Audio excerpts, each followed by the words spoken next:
Party दलित विरोधी party Congress party ने हरियाणा में, आज मैं हुड्डा जी को याद कराने आया हूं, ये राहुल बाबा को भी कहने आया हूं, 2005 का गोहाना कांड हुआ, किसकी जिम्मेदारी? कांग्रेस की। 2010 में मीरपुर कांड हुआ, किसकी जिम्मेदारी? कांग्रेस की। और हमेशा कांग्रेस के शासन में नॉट फाउंड फॉर सुटेबल कर नौकरियों से आरक्षण के वंचित रखने का काम किया है और हमेशा से दलित नेताओं का अपमान करने का काम कांग्रेस पार्टी ने किया। चाहे डॉक्टर अशोक तंवर हो, चाहे बेन कुमारी सैलजा हो, सबका अपमान कांग्रेस ने किया है। और आंबेडकर जी, जब तक कांग्रेस की सरकार नहीं गई, बाबा आंबेडकर को भारत रत्न नहीं मिला। और भारतीय जनता पार्टी ने 5 तीर्थ आंबेडकर जी के लिए बनाए और संविधान दिन मनाने की घोषणा की।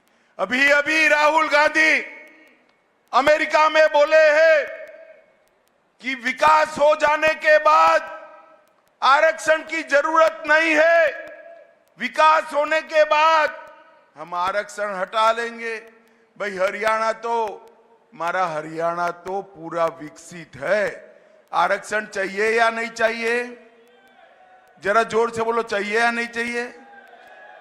एससी का और ओबीसी का आरक्षण अगर कोई इसकी रक्षा कर सकते हैं तो केवल और केवल नरेंद्र मोदी कर सकते हैं, नरेंद्र मोदी कर सकते हैं। भाइयों बहनों, ये हरियाणा हमारा वीर भूमि रहा है। इतनी बड़ी फौज में छोटे से हरियाणे से हर 10वां जवान हरियाणे की माएं भेजती है अपने नौनिहाल को देश की सुरक्षा के लिए।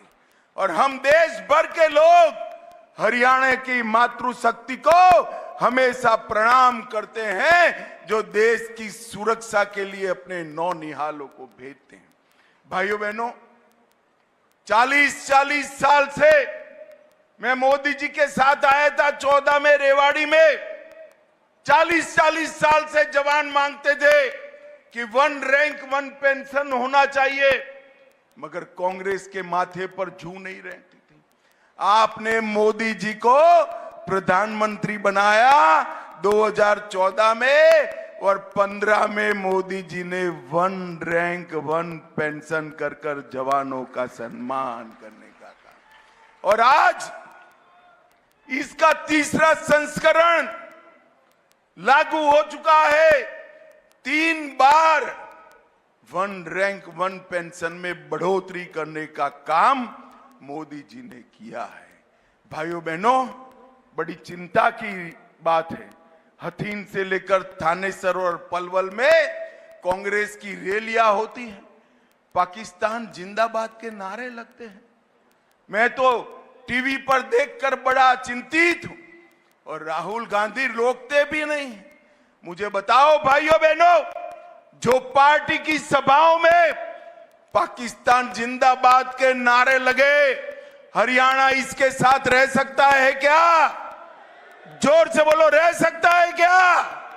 अरे राहुल बाबा, आपकी सभा में पाकिस्तान जिंदाबाद के नारे लगते हैं, लगवाते हो, किसको खुश करना चाहते हो? ये तो हरियाणा है, यहां से नौनिहालों ने अपना खून देश की रक्षा के लिए बहाया है।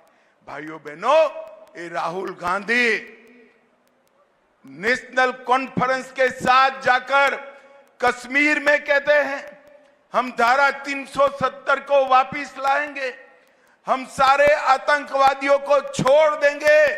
मुझे बताओ टोहाना वालों, धारा 370 वापस लानी चाहिए क्या? जोर से बोलो, लानी चाहिए क्या? आतंकवादियों को छोड़ना चाहिए क्या?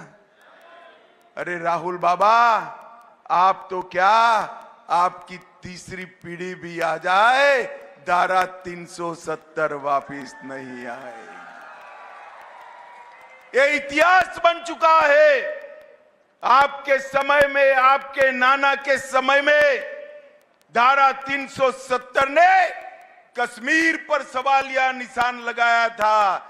नरेंद्र मोदी जी ने वो सवालिया निशान हटाने का काम किया है। अब वो वापिस नहीं आ सकता है। भाइयों बहनों, आज मैं आया हूं तब कांग्रेस पार्टी के भ्रष्टाचार की भी बात करना चाहता हूं। कांग्रेस की सरकारें थी, दिल्ली के दामाद को खुश करने के लिए हरियाणा की किसान की भूमि कोड़ियों के मोल दे दी और बड़े बड़े भ्रष्टाचार किए। उस वक्त हुड्डा साहब की सरकार में डीलरों का दबदबा था, दामाद का दबदबा था और भ्रष्टाचारियों का दबदबा था। भारतीय जनता पार्टी ने ये डीलर और दामाद वाली सरकार को समाप्त करने का काम अब भारतीय जनता पार्टी की सरकार ने। भाइयों बहनों, हुड्डा साहब ने कांग्रेस के घोषणा पत्र में वादा किया है 2 लाख नौकरियां देंगे, हम भी देने वाले हैं। परंतु हुड्डा जी, मैं कांग्रेस पार्टी के नेताओं को पूछना चाहता हूं, ये 2 लाख नौकरियां किसको दोगे भाई? जो युवा योग्य है उसको दोगे या जो आपको खर्ची देता है, जिसके पास आपकी पर्ची है, उसको दोगे?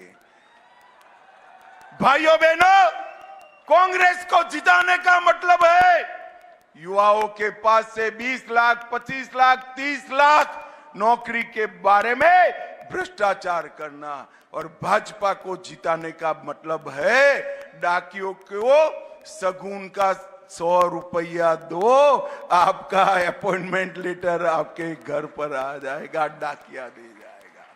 भारतीय जनता पार्टी ने इस प्रकार से शासन चलाया है और कांग्रेस के नेता ही कहते हैं कि बिना घपले हमारी सरकार नहीं चल सकती।